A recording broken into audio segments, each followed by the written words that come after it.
This is where you disagree. He's hopeful that things will improve. You're expecting that they won't. Yeah, and I say that because like so a lot of the opinions that I'm developing about Spurs are based on like some of the data viz that I'm seeing.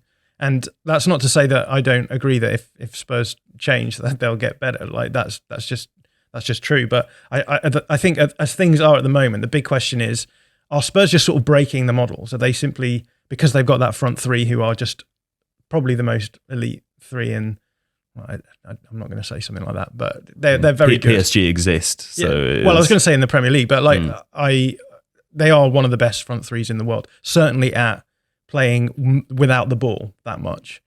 In which case, there's a sense in which you don't need to have possession of the ball that much when you are developing your whole system to bait the opposition in, create space for those three to just feast. So there's a sense in which, they are an outlier. But for me, the big question is like, how big of an outlier are they going to be? And how do you disagree with John? Well, I think that we will be an outlier to an extent, as we've seen historically with Conte, right? But I don't think that we will keep up. Oh, you just need one final third pass from Kane to Son and that's a goal for the rest of the season. I think that we will see a lot more of the ball as the season goes on. I think that I'm sort of getting out of my comfort zone here, but I think that there is a periodization element to speak of in terms of we're building our fitness slowly and looking for the long haul and a very long season with 2 games a week forever.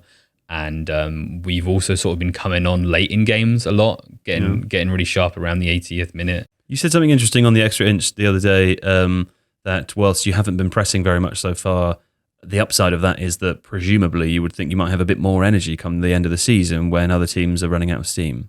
Yeah, quite possibly. And I think an individual game is kind of a microcosm of the season in terms of fitness, in terms of us. We've been pressing more towards the end of games. We've been having more sort of athletically dynamic counterattacks towards the end of games.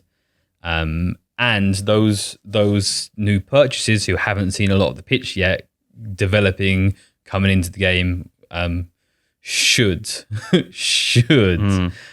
give us that depth and that rotation and that fitness to see the season through.